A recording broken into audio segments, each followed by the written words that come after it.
마태복음 2장 1절에서 23절 말씀입니다.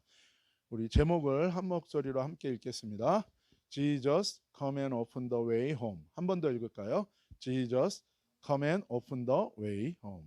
우리 마태복음 2장 1절 말씀 우리 한글과 영어로 동시에 읽겠습니다. 헤롯 왕 때에 예수께서 유대 베들레헴에서 나심에 동방으로부터 박사들이 예루살렘에 이르러 말하되 아멘.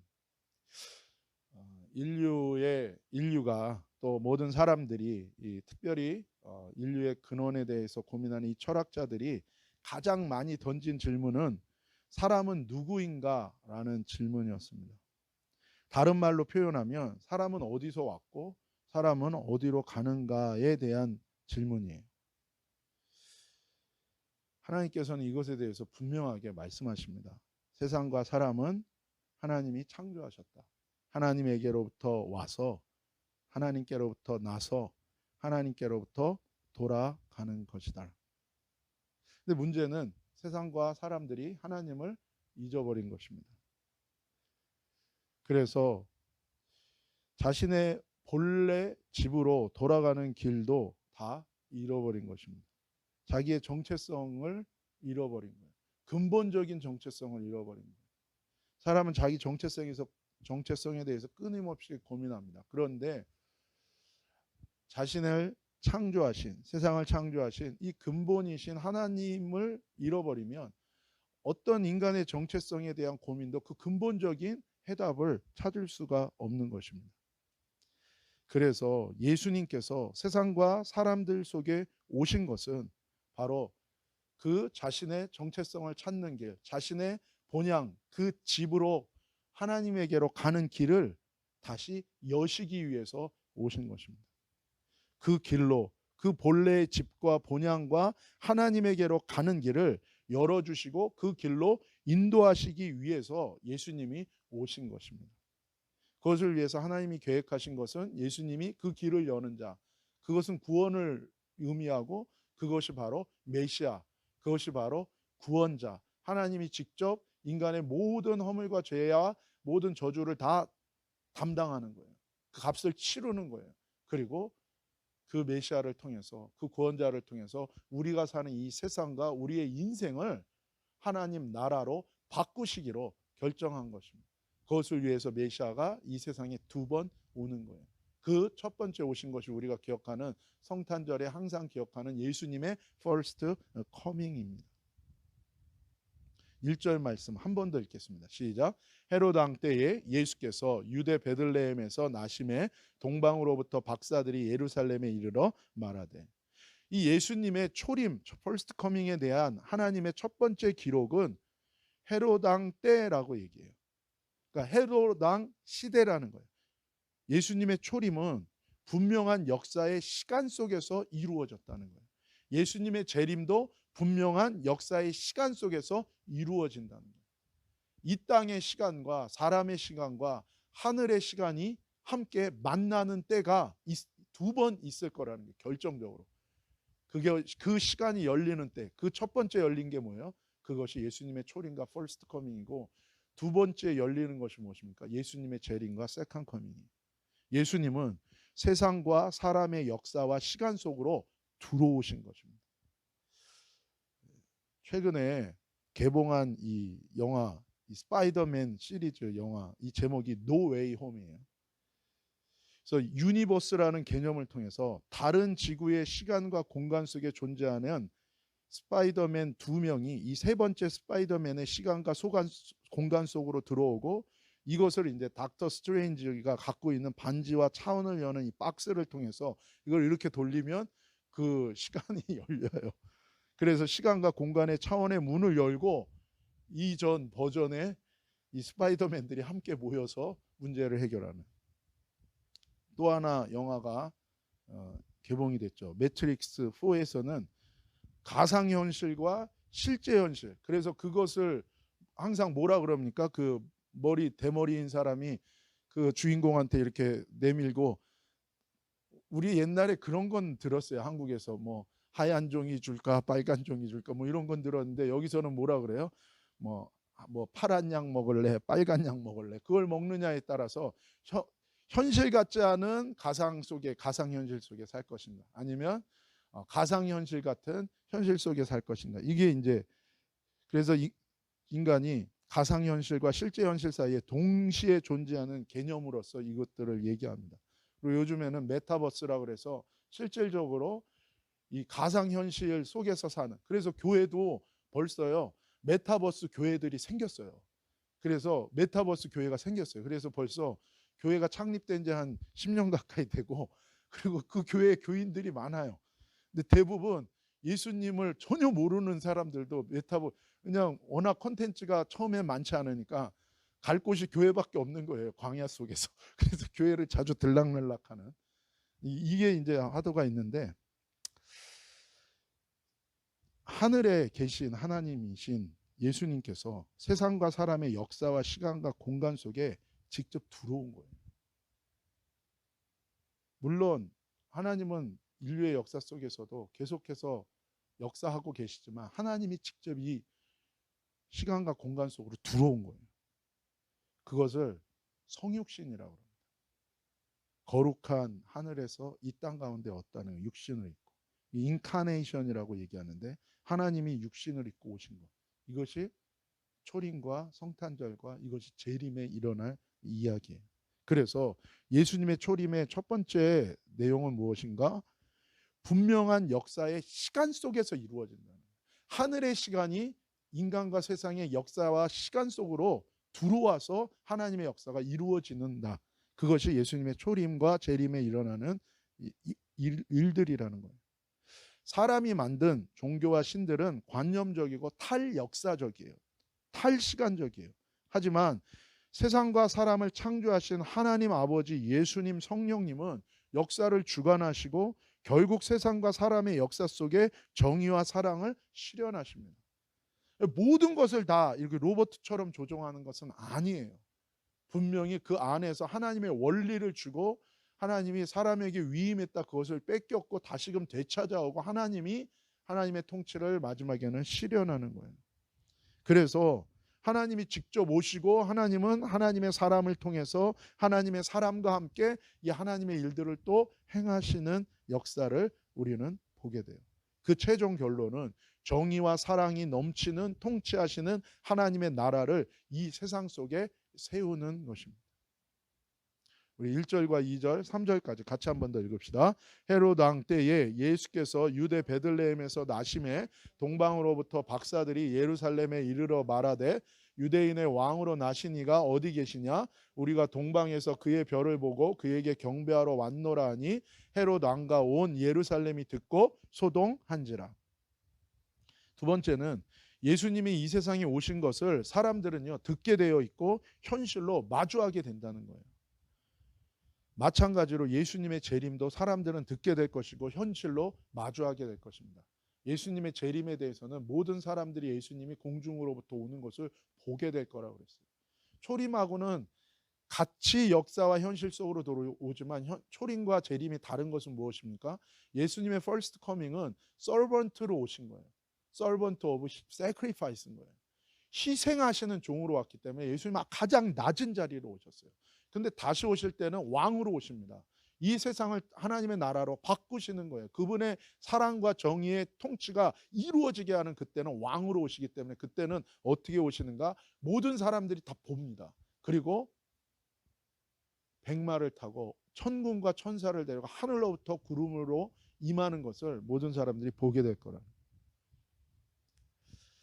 4절에서 6절까지 말씀입니다. 시작. 왕이 모든 대제사장과 백성의 서기관들을 모아 그리스도가 어디서 나겠느냐 물으니, 이르되 유대 베들레헴이오니 이는 선지자로 이렇게 기록된 바, 또 유대 땅 베들레헴아 너는 유대 고을 중에서 가장 작지 아니하도다. 내게서 한 다스리는 자가 나와서 내 백성 이스라엘의 목자가 되리라 하였음이니이다. 아멘. 예수님의 초림은 이미 하나님이 계획하신 거였어요. 그래서 세상과 사람들에게 약속하시고 예언하셨습니다. 복잡하게 얽힌 세상과 사람의 역사와 시간 속에서 하나님의 이 약속과 큰 틀에 변하지 않는 약속을 주신 것입니다. 그 안에서 인간의 모든 역사와 이것들이 지고 일어나고 이것들이 있지만 결국엔 하나님의 큰 틀의 역사는 이루어지는 거예요. 그것은 정의를 실현하는 것이고 그것은 하나님의 사랑을 실현하는 것이에요. 죄와 어두움은 반드시 하나님이 심판하시고 제거하십니다. 그리고 사랑으로 구원의 길을 여시고 회개하는 자에게는 용서와 회복과 구원하고 반드시 살리시겠다는 하나님의 의지와 하나님의 약속을 주신 거예요. 그것이 이 세상 가운데는 거대한 담론으로 거대한 원리로 임하여 있는 것입니다. 그리고 하나님 스스로 이 약속을 이루기 위해 세상과 사람의 시간과 장소 속으로 약속대로 이루기 위해 직접 들어오신 거예요. 그래서 자신을 고난 당하시고 희생하셔서 이 약속을 이루는 길을 여신 것입니다. 하나님의 집으로 하나님께로 가는 이 길들을 구원으로 가는 길을 오셔서 직접 다 여신 거예요. 용서와 회복과 구원의 길을 여신 거예요. 더 이상 아담의 원죄로 인간은 억울하게 죽을 이유가 없어요. 하나님이 그 원죄를 해결하신 거예요. 스스로 자기의 죄와 허물과 모든 죄의 저주들도 다 예수님이 해결하셨습니다. 하나님께 돌이켜 예수 그리스도께로 돌아오는 속하는 자들에게 그 은혜가 임하는 거예요. 구체적인 약속의 내용이 나와요. 두 가지 6절 한 번 더 읽읍시다. 시작. 또 유대 땅 베들레헴아 너는 유대 고을 중에서 가장 작지 아니하도다. 내게서 한 다스리는 자가 나와서 내 백성 이스라엘의 목자가 되리라 하였음이니이다. 장소와 목적이 나와요. 장소는 어디예요? 베들레헴이에요. 재밌는 것은 이 베들레헴이라는 의미가 뭡니까? 하나님의 빵집이라. 한국말로 하면 하나님의 떡집이에요. 하나님의 빵집. 요한복음 6장 48, 50, 51, 55, 56절 같이 읽읍시다. 내가 곧 생명의 떡이니라. 이는 하늘에서 내려오는 떡이니 사람으로 하여금 먹고 죽지 아니하게 하는 것이니라. 나는 하늘에서 내려온 살아있는 떡이니 사람이 이 떡을 먹으면 영생하리라. 내가 줄 떡은 곧 세상의 생명을 위한 내 살이니라 하시니라. 내 살은 참된 양식이요 내 피는 참된 음료로다. 내 살을 먹고 내 피를 마시는 자는 내 안에 거하고 나도 그 안에 거하나니. 예수님은 모든 죄값을 대신 치르셔서 누구든지 하나님께 돌이켜 회개하고 예수님을 마음으로 믿고 예수님께 속한 자는 모든 죄에 대하여 용서를 받고 예수님 통해서 영원한 생명과 구원을 받도록 하셨습니다. 그것을 위해서 자신이 대신 모든 죄에 대한 대가를 치르시고 죽음을 깨트리신 거예요. 그래서 그 길을 오셔서 여신 거예요. 예수님이 생명의 떡과 빵이 되시고 그래서 누구든지 이 예수님을 먹고 마시는 자에게 구원이 임하는 것입니다. 예수님께 속한다는 것은 예수님의 말씀을 받아들이고 그 말씀을 믿고 그 말씀을 따라 사는 거예요. 그것이 예수님의 통치를 받고 예수님을 왕으로 모시는 것이고 그분의 양이 되어서 그분의 돌봄을 받는 목자로 예수님을 모시는 거예요. 예수님이 나의 왕, 나의 목자가 되는 것입니다. 세 번째로 예수님이 세상과 사람에게 오시는 것에 대한 반응을 이제 합니다. 사람들이 이것이 보게 되고 듣게 되면 사람들이 이제 반응을 하게 되는데 그 반응은 두 가지로 갈리게 돼요. 앞에서 나눈 왕과 목자로 믿고 받아들이는 반응이 있는가 하면 무시하고 거절하고 적대적으로 반대하는 반응도 나올 수 있다는 거예요. 우리 7절과 8절 같이 읽겠습니다. 이에 헤롯이 가만히 박사들을 불러 별이 나타난 때를 자세히 묻고 베들레헴으로 보내며 이르되 가서 아기에 대하여 자세히 알아보고 찾거든 내게 고하여 나도 가서 그에게 경배하게 하라. 아멘. 여기에서 헤롯 왕과 동쪽에서 온 박사들 두 부류가 나와요. 먼저 박사들은 예수님이 세상과 사람의 시간과 공간 속에 왕과 목자로 구원하시기 위해 오시는 그 메시지를 듣고 그 사인이 되는 별을 보고 그분을 왕과 목자로 인정하고 예배하고 만나기 위해서 그 먼 길을 여러 위험과 생명을 걸고 예수님께 경배하기 위해서 찾아옵니다. 반면에 권력자인 이 헤롯은 정의와 사랑으로 세상의 평화와 기쁨과 회복과 구원을 영원 사람들에게 주시는 진정한 왕과 목자 되시는 예수님을 경계하고 적대시하고 대적하는 거예요. 박사들에게 그들이 보고 듣고 본 예수님의 오심에 대한 증거를 그는 물어봐요. 그러나 헤롯은 메시아 구원자 예수님의 오신 메시지 그 의미는 관심이 없어요. 목적에 대해. 예수님의 존재 자체가 자신에게 위협적이라고 생각하고 그 존재 자체를 거부하고 적대시하고 제거하려고 하는 거예요. 그런 생각과 태도가 어떤 결과를 만드는가? 그것이 바로 16절에서 18절 말씀이에요. 함께 읽겠습니다. 이에 헤롯이 박사들에게 속은 줄 알고 심히 노하여 사람들을 보내어 베들레헴과 그 모든 지경 안에 있는 산의 아이를 박사들에게 자세히 알아본 그때를 기준하여 2살부터 그 아래로 다 죽이니, 이에 선지자 예레미야를 통하여 말씀하신 바 라마에서 슬퍼하며 크게 통곡하는 소리가 들리니 라헬이 그 자식을 위하여 애고가는 것이라. 그가 자식이 없으므로 위로받기를 거절하였도다 함이 이루어졌느니라. 아멘. 박사들에게 예수님 메시아가 태어나는 그 징조를 본 것에 대하여 물어본 이유는 이 세상과 사람을 용서하고 회복하고 치유하고 구원하는 진정한 왕과 목자로 오시는 예수님을 인정하고 그분을 예배하기 위함이 아니라 그 예수님을 자신의 권력에 부딪히고 충돌한다고 생각해서, 자신의 권위에 도전한다고 생각해서, 위협이 된다고 생각해서 예수님을 제거하기 위함이었다는 거예요. 그래서 예수님이 태어난 그 베들레헴 일대에 엄청난 어린 아기들을 대규모로 학살하는 만행을 저지릅니다. 어리석은 것은 하나님의 역사가 본격적으로 이 땅 가운데 일어나기 시작할 때요, 사람의 어떤 권력과 이 세상의 어떤 힘으로 그 하나님을 막을 수 없습니다. 죄만 지을 뿐이에요. 자신의 권력에 눈이 어둡고 마음과 양심과 그 영이 굳어져서 하나님의 메시지를 거부하고 엄청난 악에 동조하고 악을 저지르는 거예요. 한 가지 기억해야 되는 것은 그 희생당한 아이들은 어떻게 되는가? 영원히 하나님 나라에서 부활하여 지금도 살아 있습니다. 100년도 못 살면서 자신의 권력의 욕심과 자신의 탐욕을 위해서 악을 저지른 헤롯은 죽은 다음에 영원한 심판과 지옥의 형벌 속에서 지금도 지내고 있는 거예요. 이 세상의 삶에 달하면 그 아이들의 죽음은 헛되고 억울할 거예요. 그러나 이 아이들은 영원히 하나님 안에서 그 부활의 기쁨과 생명 가운데 영원한 삶을 누리고 있어요. 반면에 100년도 못 살면서 자신의 권력과 자신의 탐욕을 따라서 엄청난 죄를 짓고 메시아를 적대하고 제거하려고 했던 헤롯은 죽어서 지금도 2000년째 심판과 지옥의 형벌 속에서 그는 지내고 있는 것입니다. 예수님의 재림을 앞둔 세상과 사람은 세상과 사람의 용서와 회복과 치유와 구원 되시는 메시아 구원자 예수님께 믿음으로 순종하는 반응을 하는 것이 그래서 필요한 거예요. 그러나 오해하고 왜곡해서 이 예수님을 무시하고 거부하고 적대시하게 만드는 온갖 거짓으로 믿음으로 순종하는 것을 방해하는, 어렵고 방해하는 세력이 있다는 것을 우리는 기억해야 돼요. 그래서 그렇게 믿음으로 순종하는 것이 어렵고 힘들 수 있다는 것도 우리는 또한 알아야 되는 것입니다. 세 번째는 하늘에서 오신 예수님을 왕과 목자로 모실 때 내가 감당할 비용과 그래서 받을 것이 있다는 거예요. 쉽지 않은 거예요.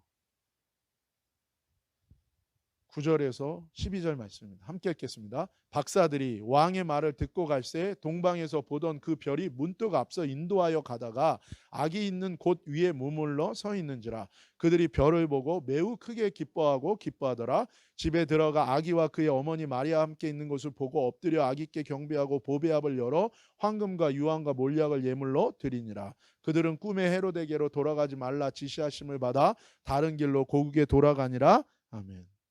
먼저 어떤 반응한 사람들 두 부류가 나오는데, 첫 번째는 동방에서 온 박사들이에요. 그들은 생명을 건 여행을 하고 모든 것을 다 들여서 예수님을 전하고 증거하고 예배하였습니다. 당시에는 치안이 불안했어요. 나라와 나라를 지나가는 광야와 사막을 지나는 그 기나긴 여정은 생명을 걸어야 하고 집을 떠나는 순간 다시는 집으로 돌아가지 못할 리스크를 감수해야 하는 여행이었습니다. 그리고 그들이 미처 알지 못하던 세상 권력 헤롯의 권력과 충돌하는 위험도 도사리고 있었어요. 하나님을, 예수님을, 성령님을 믿고 순종하는 것은 세상에서 항상 환영받고 인정받는 것은 아니에요.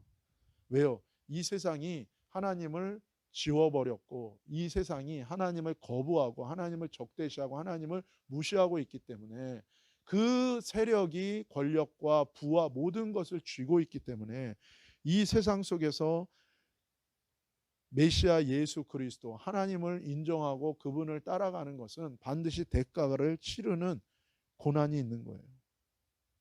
하나님을, 예수님을, 성령님을 믿고 순종하는 것은 그들의 가치와 아젠다와 우리가 이것이 부딪힐 때 감당해야 하는 고난과 핍박과 손해와 어려움과 생명의 위협까지 있을 수 있다는 거예요.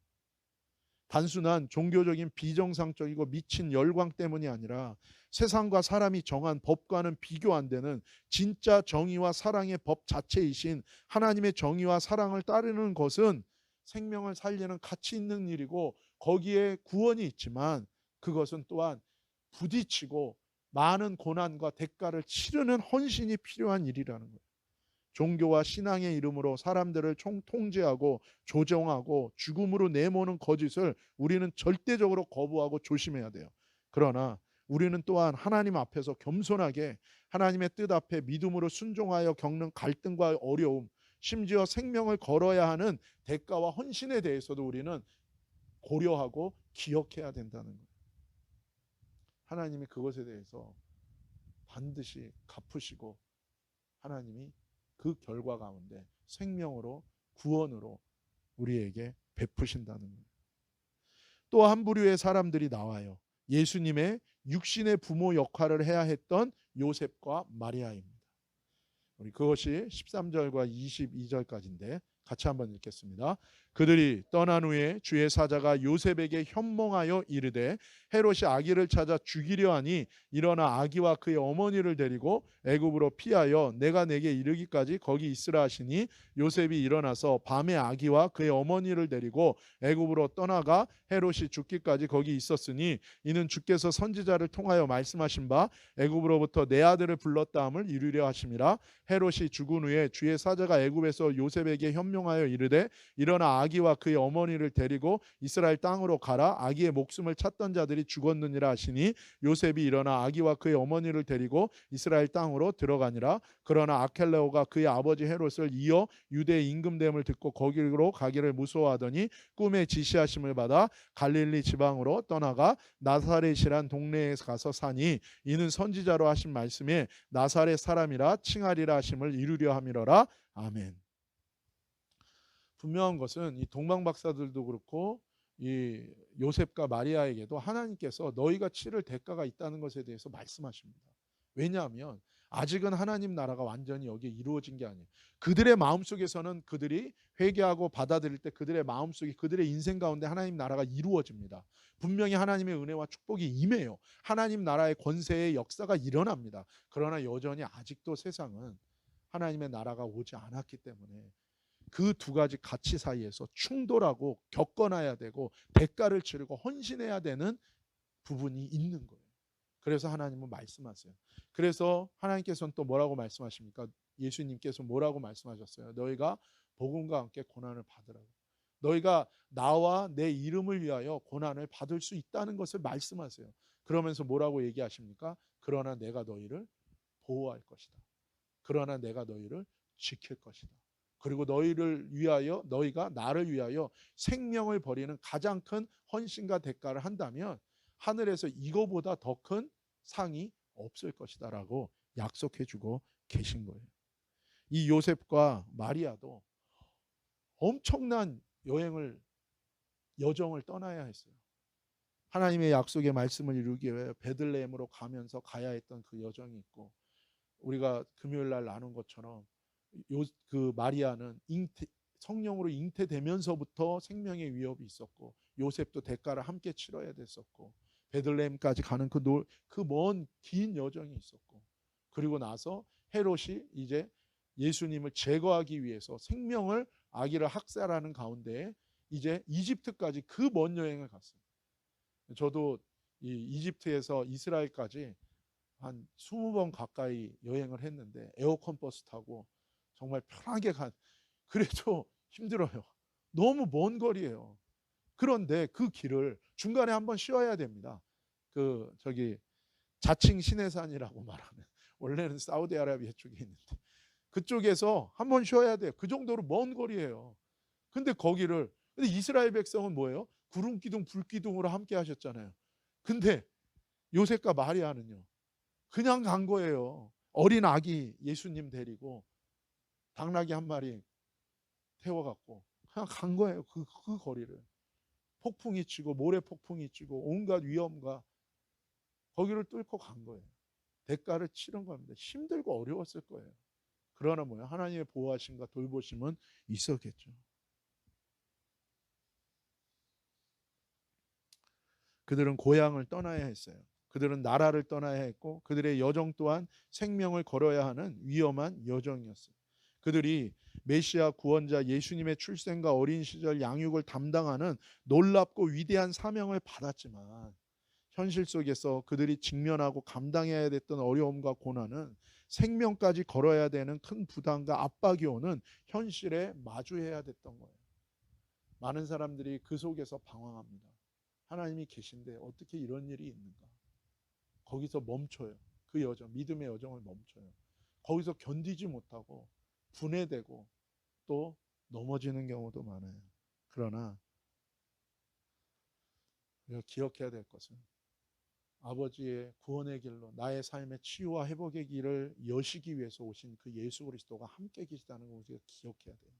그리고 그 압력 속에서 우리가 주님을 의뢰하고 주님을 바라보고 우리가 거기에 서 있을 때 하나님은 반드시 우리를 회복시키시고 치유하시고 역사하시고 길을 여시고 인도하신다는 것을 우리가 기억해야 되는 것입니다. 결국 이 동방박사들 요셉과 마리아의 믿음과 순종과 헌신을 통해 하나님은 메시아 예수 그리스도의 탄생과 성장과 구원의 역사를 함께 이루어 가십니다. 하나님이 직접 이 세상의 시간과 공간 속으로 들어오셔서 구원의 길을 여셨지만 또한 하나님은 하나님의 믿음의 사람들을 통해서 연약하고 부족한 그 사람들을 통해서 하나님은 함께 구원의 이 일들을 하시는 것을 기뻐하시고 마지막에 주님께서 직접 다시 함께 오셔서 이 땅을 하나님의 나라로 우리의 삶을 영원한 구원의 아버지의 집으로 인도하신다는 거예요. 예수님은 우리를 영원한 아버지의 집으로 인도하시기 위해 오셨고 또 앞으로 오실 것입니다. 저와 여러분은 예수님의 초림 앞에서 믿음으로 반응하고 순종하고 헌신했던 사람들처럼 예수님의 재림 앞에서 우리의 삶 속에 많은 힘들고 어렵고 고통이 있을지라도 하나님을 내 마음과 생각에 모시고 예수님을 내 마음으로 믿고 입으로 시인하고 성령님의 인도하신 가운데 순종하고 헌신한 그 가운데 하나님 베푸는 은혜와 축복으로 승리하는 삶이 되시기를 예수님의 이름으로 축복합니다. 기도하시겠습니다. 거룩하신 아버지 하나님 감사합니다. 아버지 하나님 직접 이 세상의 시간과 공간과 역사 속으로 오셔서 우리에게 놀라운 회복과 치유와 구원의 길을 여신 아버지 하나님 찬양합니다. 예수님을 찬양합니다. 메시아 되신 예수님, 우리를 인도하시고 우리도 그 길을 걷게 하시고 그 승리의 길, 그 구원의 길로 인도하시는 성령 하나님을 찬양합니다. 하나님, 우리가 믿음으로 날마다 부딪혀오는 많은 일들 속에서 하나님 아버지 하나님이 계신가 의심할 수밖에 없는 아버지 많은 어려움 가운데서 끝까지 살아계신 구원의 길을 여신 그 예수 그리스도를 바라보면서 예수 그리스도의 이름으로 여호와 하나님의 이름으로 성령 하나님의 인도하신 가운데 주님의 믿음의 길에 승리하는 우리 모두가 되게 하여 주옵소서. 그 끝까지 그 믿음의 길을 걸을 수 있도록 세임 주시고 하나님 역사하여 주시고 살아계신 하나님을 보여주시고 인도하여 주시고 함께하여 주옵소서. 거룩하신 예수님의 이름으로 감사하며 찬양하며 기도 올리옵나이다. 아멘.